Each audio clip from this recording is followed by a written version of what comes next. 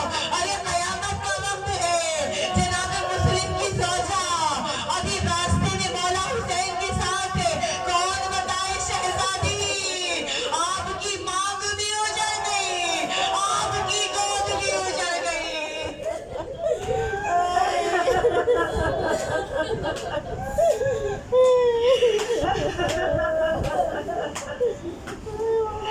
ألا لعنة الله على قوم الظالمين وسيعلم الذين ظلموا أي منقلب ينقلبون۔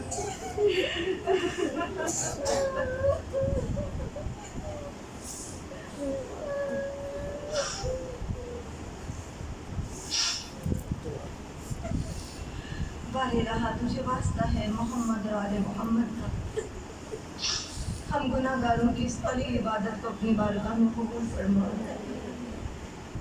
پروردگارہ تجھے واسطہ ہے بیماری کربلا کا، کل مومنین مومنات جو بیمار ہیں ان کو جلد سے جلد شفائی کاملہ اور عاجلہ عطا فرما۔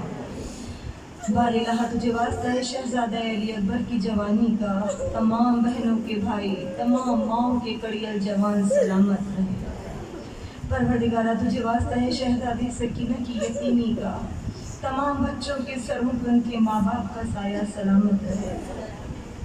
بار الہ تجھے واسطہ ہے چادر زینب کا، ہر بیوی کی چادر کا محافظ سلامت رہے، اور جو بے پردہ خواتین ہیں انہیں چادر زینب کے صدقے سے پردہ کرنے کی توفیق عطا فرما۔ پروردگارہ تجھے واسطہ ہے شہزادی ام رباب کی اجڑی گود کا، ہر ماں کی گود کو آباد رکھنا، اور جو بے اولاد مومنین ہیں ان کو جلد سے جلد نیک اور صالح اولاد عطا فرما۔ بار الہ تجھے واسطہ اس فرش اعلیٰ کا، شیان حیدر کرار جہاں کہیں بھی ہیں ان سب کو اپنی حفظ و امان میں رکھنا۔ بار الہ کوئی غم نہ دینا سوائے غم حسین کے، اور غم حسین کبھی ہمارے دلوں سے کم نہ ہو۔ پروردگارہ کل مومن مومنات جو مقامات مقدسہ کی زیارت کے خواہش مند ہیں ان کو جلد سے جلد زیارات نصیب فرما۔ بار الہ قائم آل محمد کے ظہور میں تعجیل فرما، اور ہمارا شمار امام کے ناصرین و مددگار میں فرما۔ ربنا تقبل منا انک انت السمیع العلیم برحمتک یا ارحم الراحمین۔ اللہم صل علی محمد و آل محمد وعجل فرجہم اجمعین۔ ماتم حسین۔